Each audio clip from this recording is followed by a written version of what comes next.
ஆண்டவர் உங்களோடு இருப்பாராக.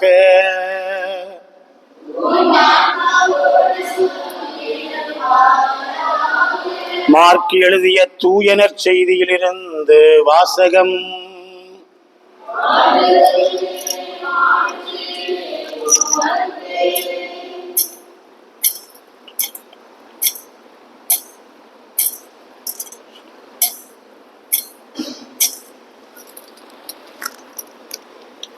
மார்க் எழுதிய தூய நற்செய்தி பிரிவு 14. இறை சொற்றொடர்கள் 12 முதல் 16 முடிய, மேலும் 22 முதல் 26 முடிய. மார்க் எழுதிய தூய நற்செய்தி அதிகாரம் 14, வசனங்கள் 12 முதல் 16, மேலும் 22 முதல் 26 முடிய. புளிப்பற்ற அப்ப விழாவின் முதல் நாள் வந்தது.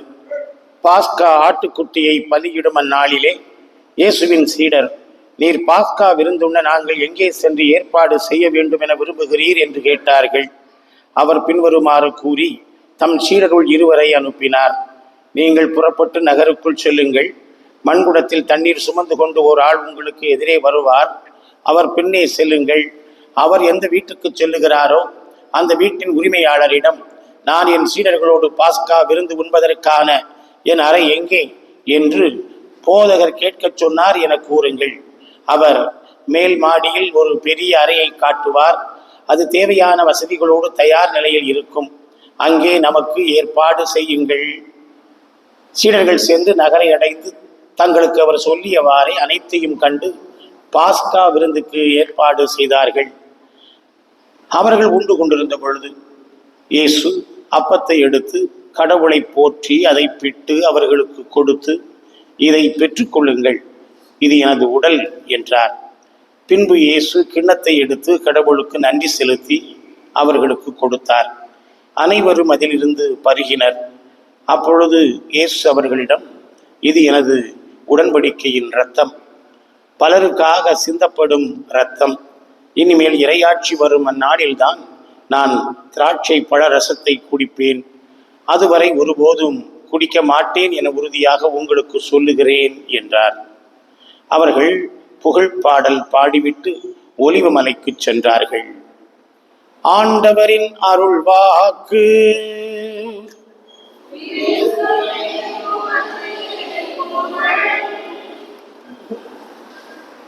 ஆண்டவர் இயேசு கிறிஸ்துவுக்குள் அன்புமிக்க சகோதரிகளே, சகோதரர்களே, ஆண்டவர் இயேசுனுடைய உயிர்ப்பின் காலத்தில் இருந்து அடுக்கடுக்காய் பல விழாக்களை நாம் கொண்டாடி வருகிறோம். இயேசுடைய உயிர்ப்பின் பிரசன்னத்தை பல்வேறு விதங்களிலே இயேசு வெளிப்படுத்தியதை நாம் வாசிக்க கேட்டோம். இயேசுனுடைய உடனிருப்பை உணர்ந்தோம். இயேசுனுடைய விண்ணேற்ற பெருவிழாவை கொண்டாடினோம். பெந்தெக்கோஸ்து பெருவிழாவை கொண்டாடினோம். மூவரு கடவுள் விழாவை கொண்டாடினோம். திரு அவை இன்று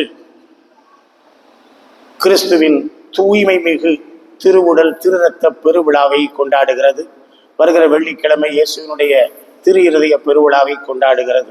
இவ்வாறு இந்த காலம் முழுவதும் கிறிஸ்துவை மையப்படுத்திய மிக முக்கியமான விழாக்களை நமக்கு திரு அவை தந்து கிறிஸ்துவோடு பயணிக்க, கிறிஸ்துவோடு கனிதர நம்மை அழைக்கிறது. இந்த விழாக்களிலெல்லாம் இன்றைய விழா ஒரு சிறப்பான விழா, ஒரு மிக முக்கியமான விழா.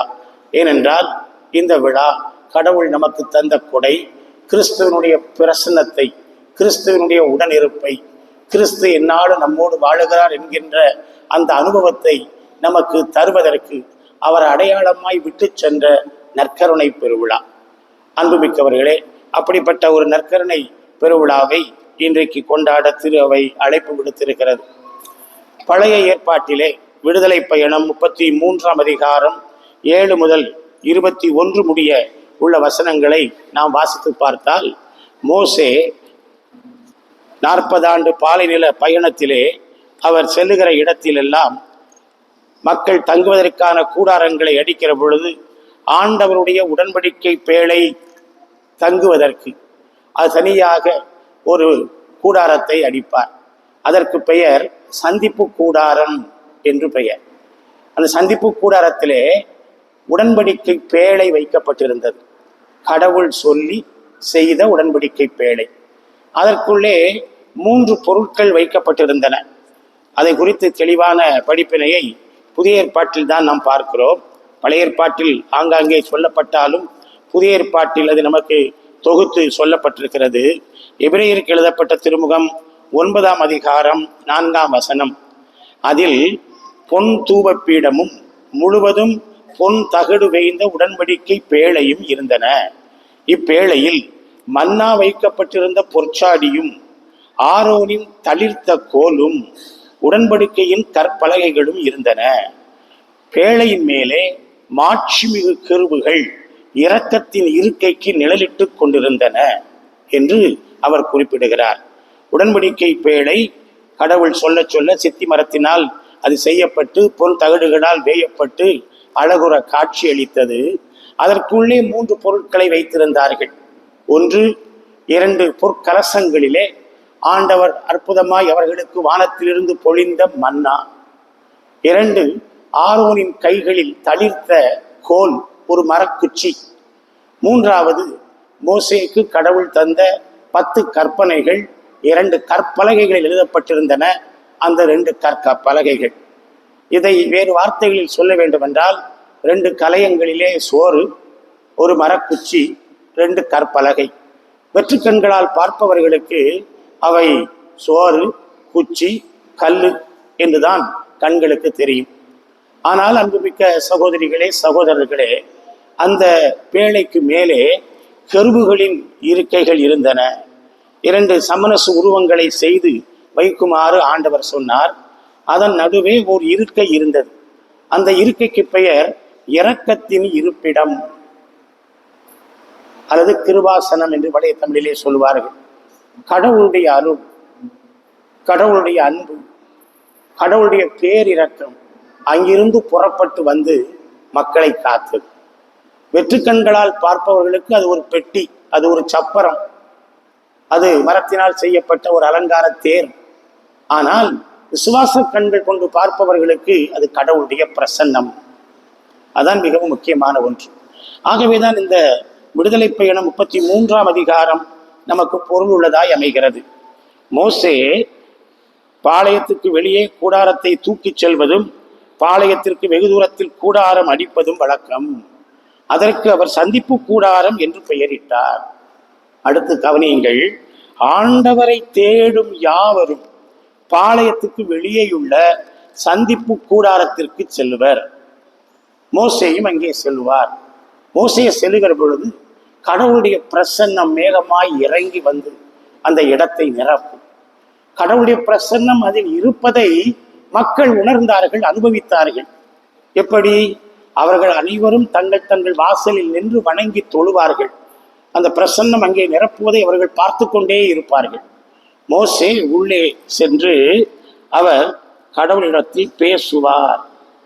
கூடார வாயிலில் மேகத்தூண் நின்று கொண்டிருப்பதை மக்கள் அனைவரும் காண்பர், அனுபவிப்பர்.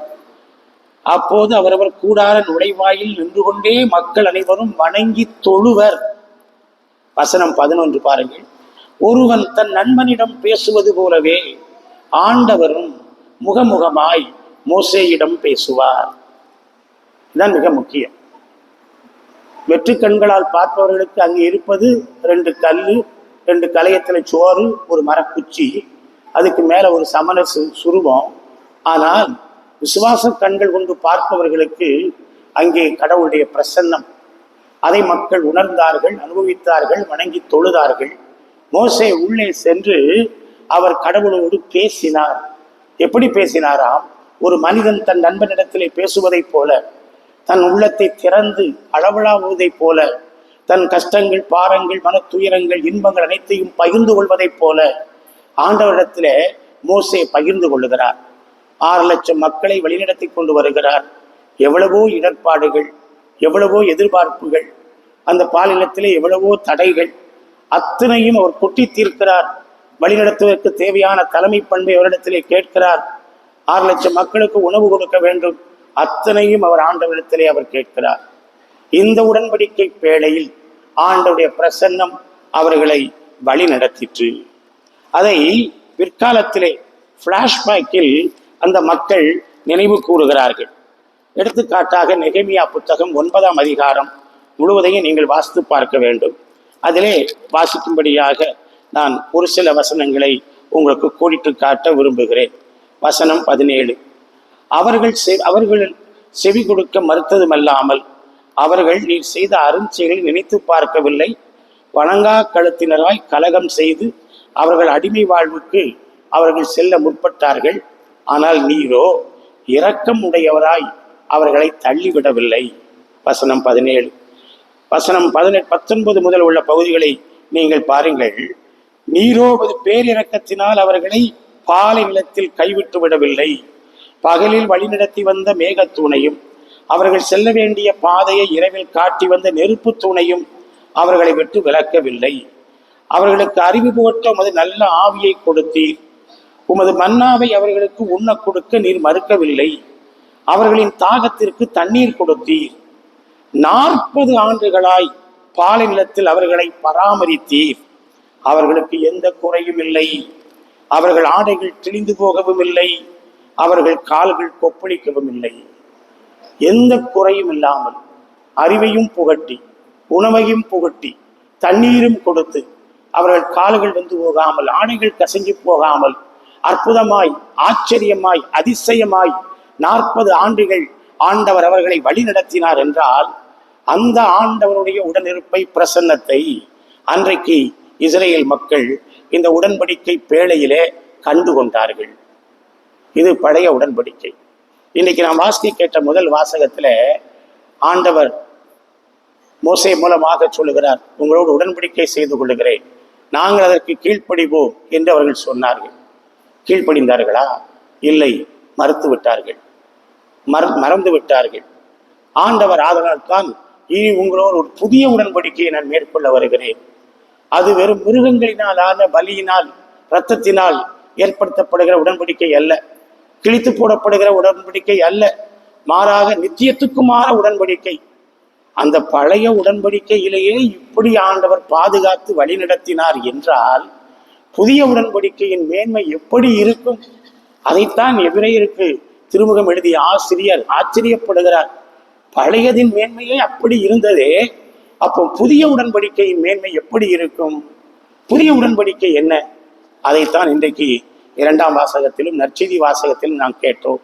ஆண்டவர் இயேசு தாம் பாடுபடுவதற்கு முந்தின நாள் தன் சீடர்களோடு உணவருந்துகிற பொழுது அப்பத்தை எடுத்து அவர்களுக்கு கொடுத்து, இது என் உடல், ரசத்தை கொடுத்து, இது என் ரத்தம், இதை உண்ணுங்கள், இதை குடியுங்கள், இதை என் நினைவாக செய்யுங்கள், நான் மீண்டும் வரும் வரை இதை நீங்கள் கொண்டாடுங்கள் என்று அவர் சொன்னார். ஆகவே இது புதிய உடன்படிக்கை. இந்த உடன்படிக்கையிலே இயேசு பிரசன்னமாகிறார். இந்த உடன்படிக்கையிலே இயேசு வழி நடத்துகிறார். இந்த உடன்படிக்கையிலே இயேசு அறிவு புகட்டுகிறார். இந்த உடன்படிக்கையிலே நம் கால்கள் கொப்புளிக்காமலும் ஆடைகள் கசங்காமலும் ஆண்டவர் நம்மை நம் குடும்பங்களை பராமரித்து வழி நடத்துகிறார். பாலைநில பயணம் போன்ற வாழ்க்கையாக நம்முடைய வாழ்க்கை இருந்தாலும் ஆண்டவர் நம்மை கைவிட்டு விடுவதில்லை. ஆண்டவர் நமக்கு போதுமானவராய் இருக்கிறார். அந்த பிரசன்னம், புதிய உடன்படிக்கையின் பிரசன்னம் எங்கே இருக்கிறது? அது நற்கருணையில் இருக்கிறது. அதைத்தான் திருச்சபை இன்றைக்கு பெருவிழாவாக கொண்டாடி மகிழ்கின்றது.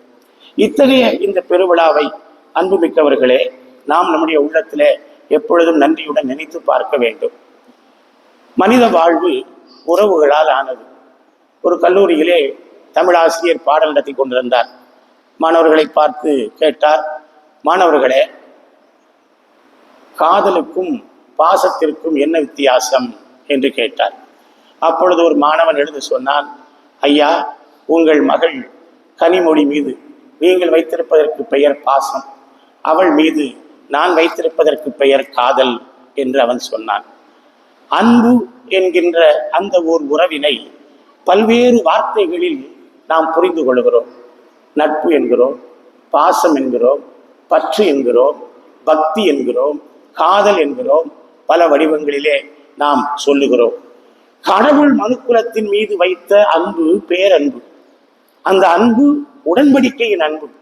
பழைய ஏற்பாட்டிலே உடன்படிக்கை பேழை வாயிலாக அது நமக்கு வெளிப்பட்டது, வழிநடத்தியது. புதிய ஏற்பாட்டிலும் புதிய உடன்படிக்கையின் வாயிலாக அது நம்மை வழிநடத்துகிறது. ஆகவேதான் பவுலடியார் தன் திருமுகங்களில் கொரிந்தியருக்கு எழுதிய முதல் திருமுகம் 11ஆம் அதிகாரத்தில் அவர் சொல்லுவார், ஆண்டவர் விட்டு சென்றதை, ஆண்டவர் இடத்திலே பொறுப்பாய் விட்டு சென்றதை உங்களிடத்தில் கையளிக்கிறேன். ஆண்டவர் என்னிடத்தில் கொடுத்ததை உங்களிடத்தில் நான் கடத்துகிறேன் என்று அவர் சொல்லுகிறார். ஆண்டவரிடத்திலே நான் கற்றுக்கொண்டதல்ல, பெற்றுக்கொண்டது என்று அவர் சொல்லுகிறார். அது என்ன? அதுதான் இந்த உடன்படிக்கை. இதை இயேசு மீண்டும் வரும் வரை வானங்கள் மீது தூதர்கள் புடைசூழ எக்காலம் முழங்க அவருடைய 2ஆம் வருகை வரும் மட்டும் அதை நாம் நினைவு கூற வேண்டும். அதைத்தான் நாம் நற்செய்தி நூல்களிலும் புதிய ஏற்பாட்டின் மற்ற நூல்களிலும் படித்து பார்க்கிறோம். அவர்கள் அப்பம் பிற்கிற கொண்டாட்டம் என்று கொண்டாடினார்கள். அதை வாரந்தோறும் கொண்டாடினார்கள். திருத்தூதர் பணிகள் நூலிலே பார்க்கிறோம், தினந்தோறும் கொண்டாடினார்கள். அவ்வாறு அவர்கள் தினந்தோறும் கொண்டாடி அந்த நற்கருணையிலே உயிர்த்த ஆண்டவருடைய பிரசன்னத்தை, உடனிருப்பை, வழிகாட்டுதலை உணர்ந்து அவர்கள் கடவுளுடைய பேரன்பில், பேரிரக்கத்தில் மகிழ்ந்தார்கள். அன்புமிக்கவர்களே, ஒரு மாடு பால் கொடுக்கிறது, காம்புல தான் பால் கிடைக்கும், கொம்புல பால் கிடைக்காது. நம்ம எல்லாருக்கும் தெரியும். கடவுளுடைய அடர்த்தியான பிரசன்னம், கடவுளுடைய மிகவும் திக்கான அவருடைய பிரசன்னம் இந்த நற்கருணையில் வெளிப்படுகிறது. அதைத்தான் திருச்சபை நமக்கு இன்றைக்கு கற்றுத்தர விரும்புகிறது. அவருடைய பிரசன்னத்தை பல வடிவங்களிலே, பல விதங்களிலே நாம் உணரலாம் என்றாலும் நற்கருணையில் மிகச் சிறப்பான விதத்திலே நாம் உணர முடியும். மோசே கடவுளுடைய பிரசன்னத்தை பல விதங்களில் உணர்ந்திருப்பார். ஆனால் சந்திப்பு கூடாரத்திற்கு போகிற பொழுது அவருக்குள் ஏற்படுகிற பரவசம் வேறு. அப்படித்தான் ஒவ்வொரு முறையும் நாம் இறைவார்த்தை வாசிக்கிற பொழுதும், செபிக்கிற பொழுதும், பாடுகிற பொழுதும் பரவசம் அடையலாம். ஆனால் நற்கருணையில் அவரோடு ஒன்றிக்கிறோம். அந்த பேரின்பத்தை, அந்த பரவசத்தை, அந்த உச்சத்தை அன்புமிக்கவர்களே நாம் கண்டுகொள்ளுதல் வேண்டும் என்று திரு அவை விரும்புகிறது. சாக்கிரமந்தும் காரித்தாத்திஸ் எனப்படுகின்ற ஒரு அருமையான அப்போஸ்தலிக்க கடிதத்திலே திருத்தந்தை பெனடிக்ட் அவர்கள் நற்கருணையை பற்றி 3 கருத்துக்களை குறிப்பிடுகிறார்கள். முதலாவது, நற்கருணை என்பது நம்பப்பட வேண்டிய ஒரு மறைபொருள். இன்றைக்கு நற்கருணை பற்றி நிறைய பேருக்கு குழப்பம், ஐயப்பாடு எல்லாம் இருக்கிறது.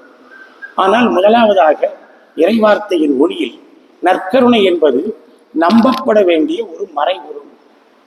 இறைவார்த்தையின் ஒளியில், திருச்சபையின் கற்றுத்தருகிற வழியில் நாம் நற்கருணையை நம்புவோம். இது முதலாவது. இரண்டாவது, நற்கருணை கொண்டாடப்பட வேண்டிய ஒரு மறைபொருள். அது செலிப்ரேட் பண்ணணும். அதைத்தான் திருப்பலியில் கொண்டாடுகிறோம். இந்த பெருவிழாவில் நினைவு கூர்ந்து கொண்டாடுகிறோம். பவனிகள் எடுத்து கொண்டாடுகிறோம். ஆராதனைகள் வைத்து கொண்டாடுகிறோம். ஆசீர்வாதங்கள் வைத்து கொண்டாடுகிறோம். அது மிக முக்கியம். பென்னிகின் எனப்படுகிற ஒரு புராட்டஸ்டன்ட் பிரீச்சர் இருக்கிறார். உலகத்தில் தற்காலத்தில் அதிகமாக அவருக்குத்தான் கூட்டம் அதிகம் கூடுகிறது.